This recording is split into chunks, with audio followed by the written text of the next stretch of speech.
Anaking jimat awaking asa cikene hidup di papangku ku bapa. Ayeuna geus jalugjug jangkung rek ngudang ka bapa. Asa kamari hidup ngingiclik ditungtun ku bapa. Ayeuna teu karasa geus bisa nalang ka bapa. Anaking papaes kanyaah bapa, yap ka dieu calik caket bapa.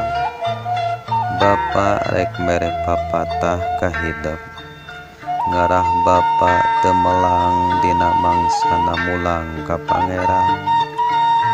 Supaya bapa teu risi di mana wancina balik ka Gusti. Yeuh gerak regepkeun ku hidup.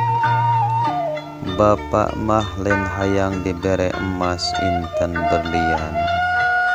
Bapa mah lain hayang dipuprukan ku dunya barana. Oge bapa mah teu ngarasa bangga hidup boga pangkat jabatan. Bapa mah hayang hidup cager, bager, teu codeka dina kahirupan. Bapa mah hayang hidup salawasna taat jeung patuh ka pangeran. Sadirik dumading sarengkak saparipolah teu woleh eling ka Gusti. Mihape panon jeung ceuli bapa. Ulah tepi ka bapa ningali hidup aya dina kasasaran. Ulah tepi ka bapa ngadenge hidup aya dina kamungkaran. Bapa mihape pikir jeung niat ulah kaangsonan deungeun. Cing kukuh pengkuh nyekel pageuh kana aturan ti pangeran. Anaking kanyaah kadeudeuh bapa, regepkeun ieu papagon ti bapa. Ari mawa hirup eta teh teu gampang. Loba cocoba, dodoja jeung hahalang. Cing panceg dina kaimanan, cing loba syukur dina kanikmatan, cing mindeng ngajerit menta tulung ka pangeran di mana manggih kasulitan. Bapa rek nitip ka hidup, lamun hayang hirup salamet. Kade cing ati-ati mawa awak, ulah tepi ka carekeun batur.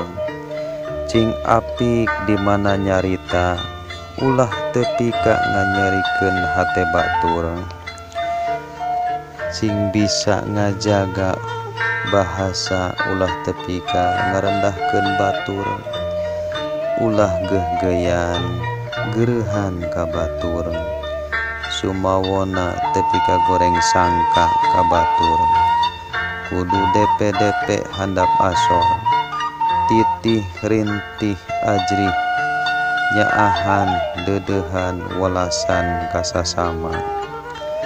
Kudu bisa deudeuh kanu geuleuh, kudu bisa nyaah kanu bengal, kudu bisa berehan kanu korek, kudu bisa asih kanu izin. Mangka insyaallah hirup bakal aya dina welas asihna pangeran. Bral gera tandang dina kahirupan, jig gera singkil ngabakti diri ka Gusti. Teuneng ludeung dina bener, kudu sieun jeung era dina salah. Prak gera jalankeun ieu papatah ti bapa. Tawis kadeudeuh kanyaah bapa kanu jadi anak. Hampura bapa teu bisa mekelan harta banda dunya barana. Anging ku elmu jeung pangarti, mugia kapatri dina ati, matuh dina kolbu, kacangcang dina pikiran, ngahiji kalayan widi Gusti, ngajadikeun amal kahadean dina kahirupan.